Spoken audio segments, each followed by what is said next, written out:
Hello, everyone. Welcome to a video podcast special for AAPI Heritage Month. My name is Alfonso Mateo, and I'm here with Lucas. We went to Emerson College together, and we're just going to talk about everything AAPI. Let's start with our background. I'll start. My name is Alfonso.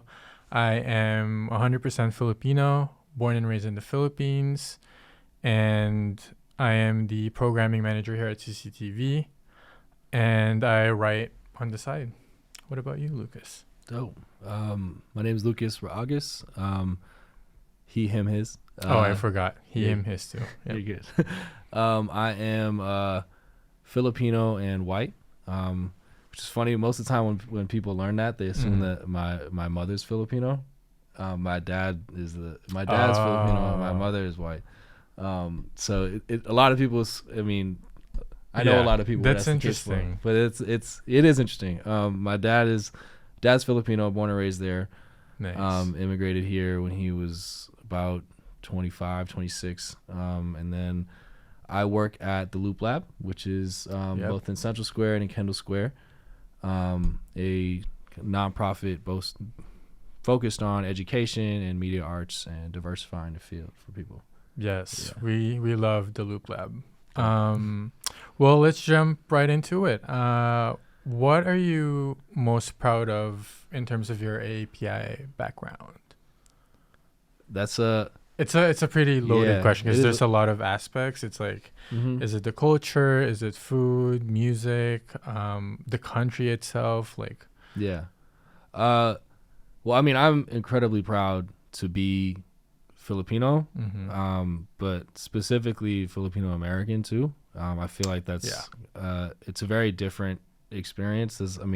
Especially being someone that's born and raised in the East Coast and not the West Coast. Right. I didn't grow up around too many other Filipino people. It wasn't none, right? My dad obviously still has friends, a lot of people from very different parts of the Philippines. Right. And then obviously their kids and stuff like that. But I'm very proud in general of being Filipino, and especially because to a lot of people I don't appear to be Filipino.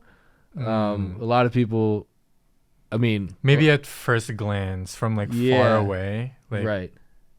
I don't know. I forgot the first time I saw you. I don't know if I immediately thought, oh, he's definitely at least half Filipino. Yeah, but because a lot of people. Well, some people don't just assume that I'm white, but most people, and I don't know if you get this too, but I think this is a pretty common Filipino experience of a lot of people assume I'm Latino. Yeah. But when I tell people I'm not, or a lot of times I'll go places or I'll get in an Uber or I'll go into a convenience store or whatever, people just start speaking to me in Spanish and just assuming that I speak Spanish. And I took Spanish in middle school and high school. That doesn't mean I can't respond to anybody in Spanish. but they assume that I speak Spanish, and then when they find out I'm Filipino, they're like, "Oh, really?" It's a very surprising moment. But to get back to the question, I would say that what I'm really most proud of is kind of the journey that I've taken with my identity of because at first I was like, well, how can I say I am Filipino? I don't know how to make any Filipino food. I don't know how to. Right. I don't speak Tagalog. I don't speak Cebuano, which is the dialect my dad speaks. I don't really know most of. On a personal level, know a lot of my family on my dad's side because they still live there. Oh, they're all back in Cebu, you said? Yeah. They're all back in Cebu, and so I don't. It's hard. It's hard for. It was hard for me to feel connected, right? But I guess really what I'm most proud of is realizing that I don't necessarily need to be that connected in that way to still be Filipino. Because it's in your blood. Right. Yeah. It's regardless of if I spend most of my holidays, Christmas, Thanksgiving, whatever, with my mother's family, which is a white family, white family, that doesn't take away from the fact that I am doesn't change who I am. Right. Yeah. And I also, when I was younger, I hated saying half Filipino, half that, which is I am this and I am that. Right. Yeah. I can be both because it's not like I'm Filipino for 12 hours of the day and Right. the white the other 12. Like Right. I'm both all the time, every day, Exactly. whatever. So like that kind of understanding, that took me a lot of like Mm-hmm. like reflection and maturity to kind of like figure out. So that's what I would say I'm most proud of, is being proud to be Filipino-Americans. Yeah, no, that is a great point. I think I never really thought about when I migrated to Boston, or specifically when I started attending Emerson College. I never thought of the concept of Filipinos versus Filipino-Americans, because I just became a U.S. citizen like a couple years ago, and before I wasn't American. I was, I had a green card, and when I got the citizenship, I finally became Filipino-American. Right. So I never really thought about the difference. And I know that before Shan, my RD, Shan, back at Emerson, he would always, complain about how Filipinos who, were born and raised in the Philippines would alienate Filipino-Americans for not being able to speak Tagalog, not being able to understand, cook Filipino food, and, everything Filipino. And they would purposely outcast those Filipino-Americans, which is definitely unfair. And I definitely never thought about it that way. And I'm glad that you brought it up, because it's definitely an important topic to bring up within the AAPI community. Yeah. A lot of it's not even necessarily like purposeful of like, oh no, you don't get to identify. Yeah. as Filipino. Sometimes it's not. It's a lot of times most of the time it's very subtle. Right. And it's not something that people that are from, whether it's the Philippines or almost any other country, that they like necessarily like purposefully do or notice after they've done it, but or said something along those lines that made someone feel that way, or act in a specific way. Yeah. But it was a very unique experience. I mean, because I was born and raised in Cambridge. I went to Cambridge Engine Latin. Wow, you're a Cambridge local. Oh yeah, you're a perfect guest for this. Through and through. And there was not a lot of, I think there was only like 2 or 3 other Filipino people.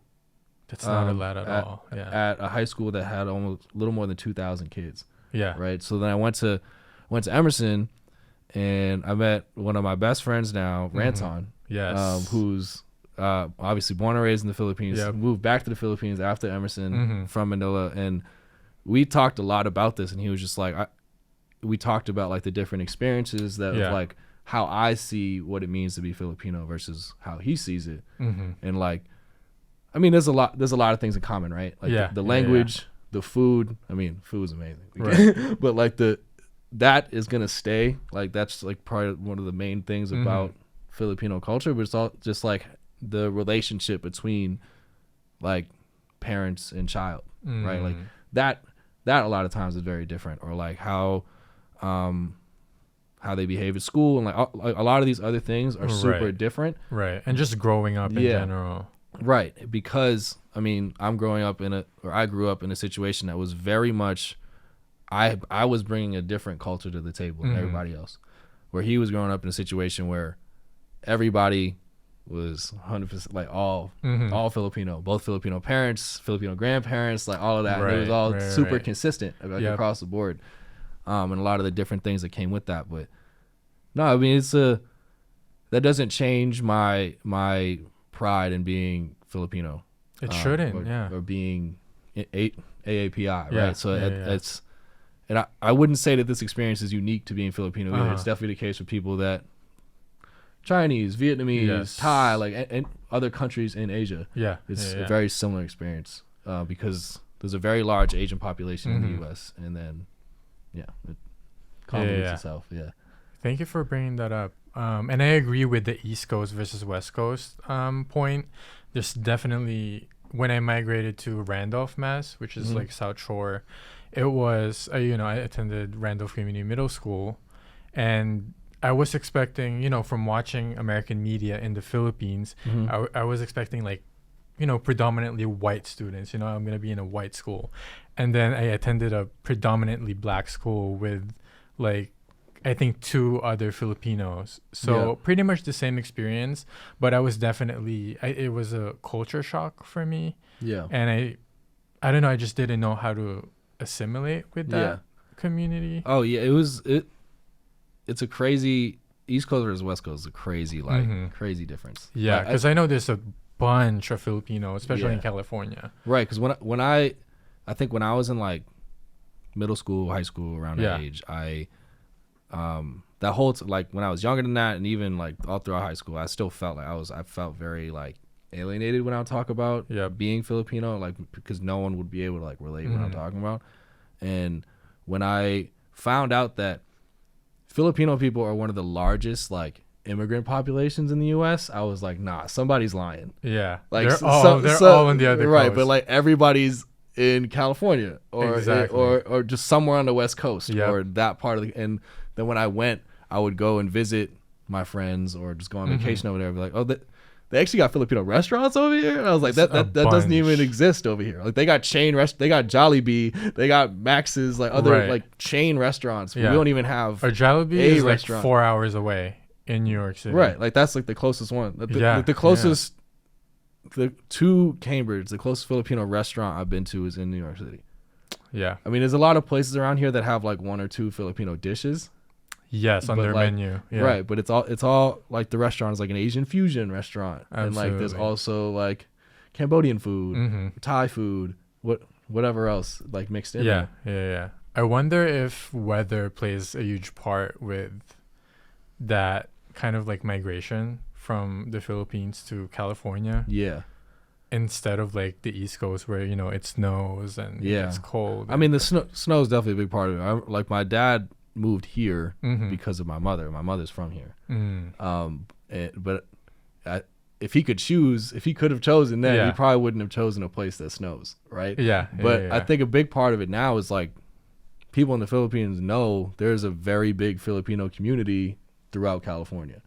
So if That's they don't want true. like a super alienated experience of like being the only Filipino person or the only Uh-huh. Filipino family or the only like whatever, Mhm. They would rather could join know- their community. yeah, and, Yep. and they could choose to assimilate in certain ways that they want to, Mhm. but not be forced to like with every aspect Yeah. of their life, Yeah. right? But East Coast, West Coast is I remember when I first went out there, I was like, I could eat Filipino food that's not coming It's from like my own kitchen. yeah, Like this it's is crazy. literally like home. right. They have a whole like supermarket with just Mhm. Filipino like goods. Yeah. And There's now like in New York City. There's a Little Manila now, which is dope. really? Yeah, Wait, I feel I was like I there read last that year. Yeah, it was- somewhere. But is it like active now? Like it's. I mean, it's not it's not very big. It's in Queens, but it's. There's a bunch of restaurants over there. There's some Yeah. grocery stores over there. Oh, and like you're it's right. getting- Yeah. yeah. And Queens has a bunch of Filipino restaurants. yeah. So I it's, guess it's they now just- like being called Little Manila. Yeah, they which just is- titled it, I guess. Yeah. Yeah. I mean, it makes sense. It's literally like Little Manila. Mhm. So, well, you brought up great points. Mhm. Filipino versus Filipino-Americans, East Coast versus West Coast. And now let's move on to like a fun, like questions type. Let's talk about our favorites in terms of, entertainment. Mhm. Let's start with movies. What is your favorite API movie? It can be 1, 2, 3, like, Yeah. Yeah. I think that's very like. When I was like preparing for this, it's a very tough Yeah. question. For one, I want to pick something Filipino, but I don't speak Tagalog. I don't speak Tagalog, like I said. Do So you, do it's- you it's- understand? No, Tagalog? I don't. Like my like I wanted when I was younger. I wanted my dad to teach me, Yeah. but like it wouldn't have really made any sense Mhm. to teach me because my mother like only somewhat understands it. I So like see. the only person I really would have been talking to was him. Is he right. fluent? Yeah, and I mean he was born and raised there. He's fluent. Oh, like, because so he came. Okay, yeah. yeah. So like yeah. I mean, but I'd be talking to him Mhm. or I'd be watching a movie.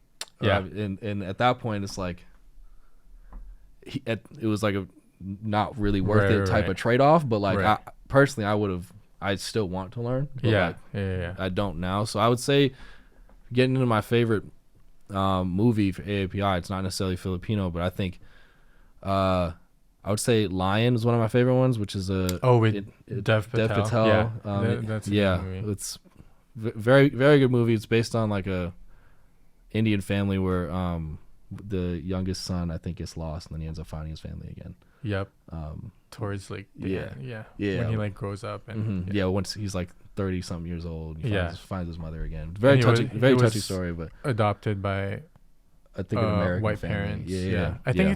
it's in Australia. Yeah, I think it's based on a true story too. Yeah, but, I think so. Yeah, but it's a great movie. I actually, like, when I was thinking about this question, I was on Disney Plus last night, and they and like all these streaming services, just like they do in February for Black History Month, there's like this whole section of like AAPI, watch this movie. So I did that on Disney Plus, and it was all. I mean, I don't know if this is just because of what Disney Plus has on it right now, but I'm looking at like Raya the Last Dragon, Shang-Chi, all these movies that's like not really based on real life. And like, I get it. Like a lot of it is like based on like some type of like this culture. Yeah. But it was in a lot of ways very stereotypical. It was very interesting to kind of to notice. And then I did that on like HBO Max afterwards because I was just curious, and it was just like the top movie, which took up like half of the screen, was Crazy Rich Asians, and then after that it was just like some really old like kung fu movies. And so we're still lacking in sort of diversity and you know, different types of representation in media. For sure. I don't know if that's just like a cultural difference of like a lot of not even Filipino and beyond, of just like not seeing arts as like a real legitimate like profession. But I don't know, because that was definitely the case for a lot of my friends and cousins and stuff like that. But like, because that also is a very like stereotypical like point of view of I mean, it is definitely a lot of representation. It's true in my family, so but I mean, I don't know how much that plays a role, but like there's not really a lot of movies to choose from. Yeah, it's also this whole like Hollywood system and how it works, and you know, the opportunities that our community is given, and you know, we can only do so much, and if they don't greenlight these projects, it won't get made. Yeah, and it's really easy to like, from the Hollywood side of like blaming it on, it's just a cultural difference, because like we said, like it is somewhat true, right? But are we saying that that's like 90% of the reason? No, not at all. Like it's not. It's a very small part of like why we're not seeing like some more realistic Asian American or Asian representation. Yeah, it's getting. I think there's definitely progress though. Like Easter Sunday came out. I haven't seen it, but I haven't either. You know, it's a whole Filipino family. I'm sure there's a bunch of like Filipino stereotypes in that. Definitely, but there's also, you know, this Filipino actress, Dolly De Leon, who's breaking into Hollywood and, you know, getting a lot of movies. And yeah, I think there's definitely progress, but we're definitely not there yet. But yeah, Lion is a good movie. What about musical artists? Do you know any? Well, actually, I mean, I was a fan of this person before I like found out she was Filipina, but I love her. Really? Oh, her. I actually. So I was listening to her first album, and I was like, nah, like, I mean, that's my favorite genre, like R&B, but also rap and hip hop. But like that genre of music is like what I find myself listening to most of the time. Yeah.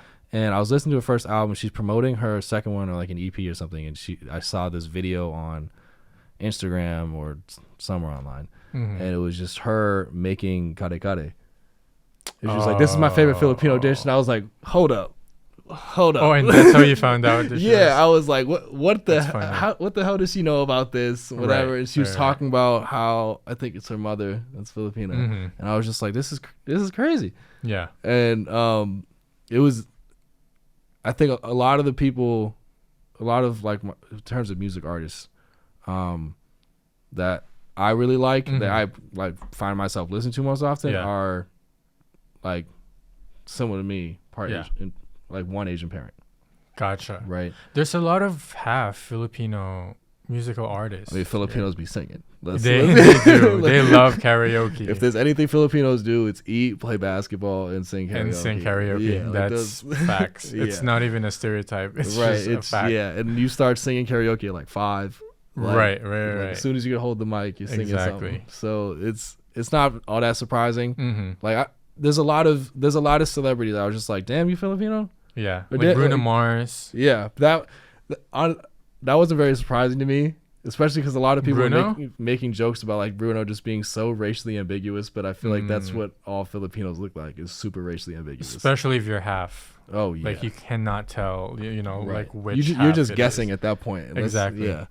There's Saweetie, who is also really? half. I didn't know that. Yeah, she's half. Yeah. Not Filipino, but I know I listen to Janae Aiko too. Yeah. I believe I don't know what country she's from, but I know she's Asian.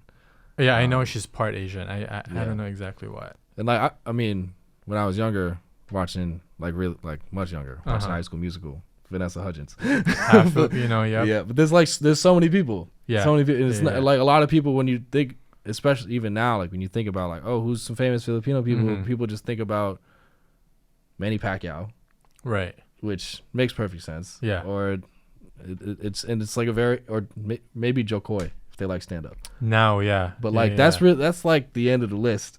There's also not that many Exactly. people that are like two Filipino parents, like really at least mainstream. That's things true. in that That's way. very true. But no, it's.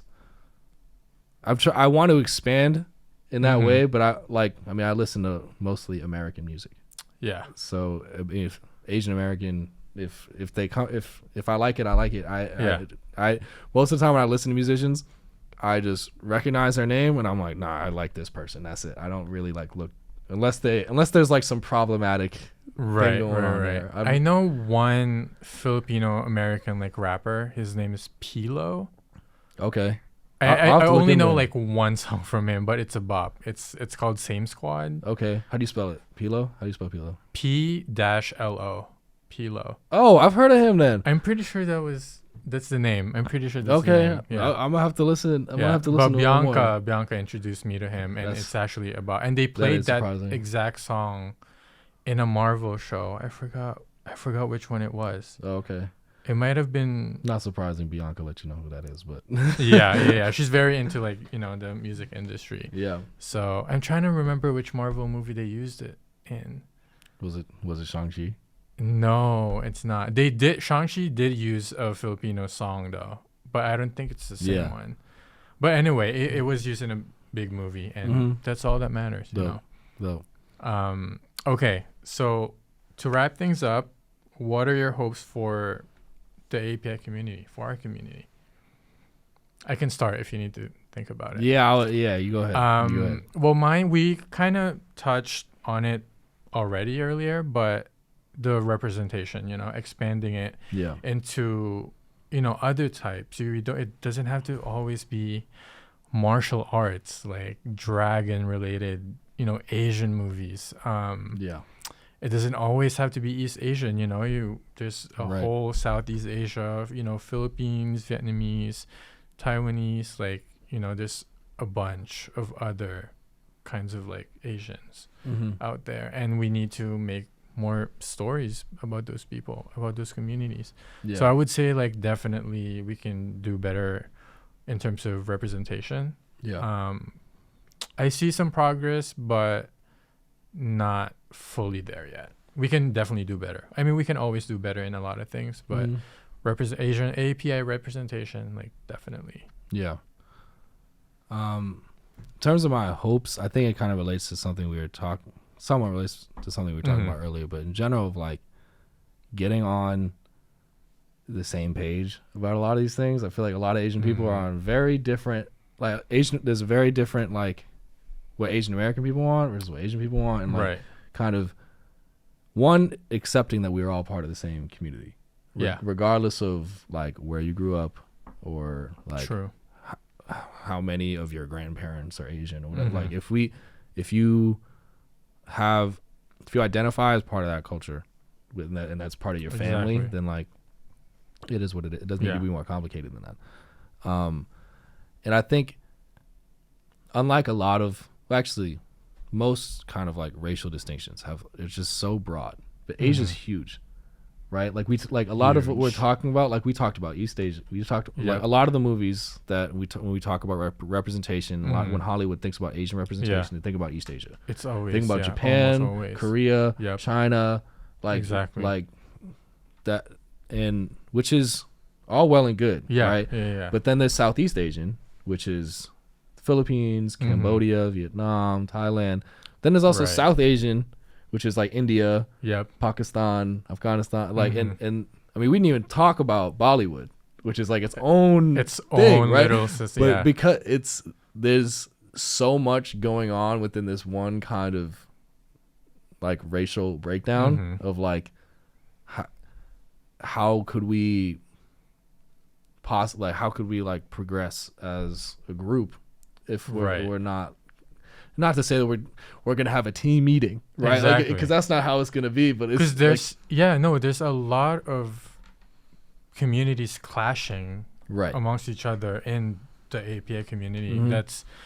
That's very true. Even with Filipinos versus established Filipino-Americans, there's always that tension. Right. Even if it's within the same family, it's like Filipino-Americans would look down on Filipinos who weren't born here, but also Filipinos who were born there would alienate Filipino-Americans. So it's like there's a lot of issues. So yeah, and this is, I mean, within almost every Asian culture, there's like such a big, such a pronounced like generational divide. Yes. Of like someone like me and like I was talking about Ranton and I, who's from the Philippines, and me who's born and raised here. Right. Like we were talking about it and like talked about a lot of shared experiences, but a lot of people in a different generation, the older generation, not having that conversation, or that conversation is much shorter than it was between Ranton and I. Ranton and I were basically having that conversation for like 3 years. Like on and off, like 3 years about so many different things. Right. We lived together, like all whatever. But I don't know if it's just there's because yes, it's a different experience, but there's no one in the world, unless you have like a twin or a sibling close to your age that has almost the exact same experience as you do.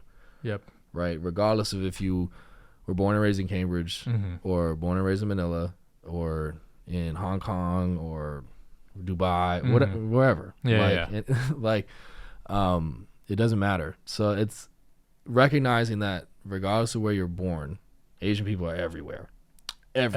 So like we're all a part of this community. Right. So there's no reason to not support each other, uplift each other. Because a lot of people, when they interpret the question of like, what's your favorite AAPI movie, they're not gonna be thinking about Bollywood.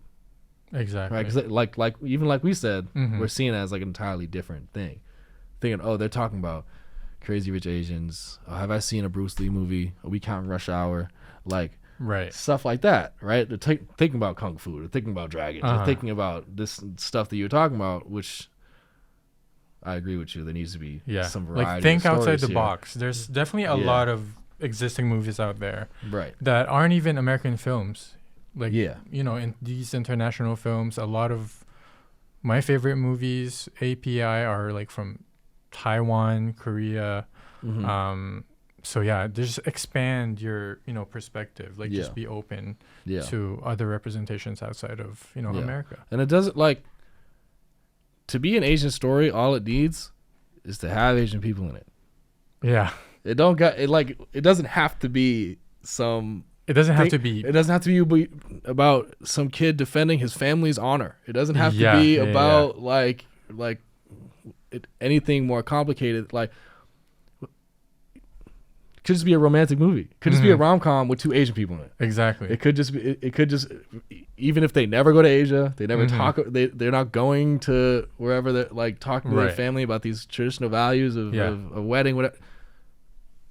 If it's 2 Asian people, that's an Asian story. Like as long as it's authentic in ways that matter. Exactly. I don't know if this is a good example, but Constance Wu in Hustlers. She was just Asian and she was stripping, and it's kind of like a cool story that we haven't seen before, because it's like a taboo topic for a lot of Asian communities, but something like that, something that we haven't seen before. So. I mean, obviously it has to be authentic. You can't just throw 2 Asian people in story and just be like, okay, now we're good now. Right. But like it doesn't need to be like that's you said, a good point. Dragons and Kung Fu. It can just be a horror movie about like a road trip, like being chased by Leatherface. I don't know. Like exactly. Like it doesn't need to be this specific thing. There's no In the same way that there's no one way to make a black movie. There's no one way to make an Asian movie. There's no one way to make Latino. Like, you make it, so you make it, right? If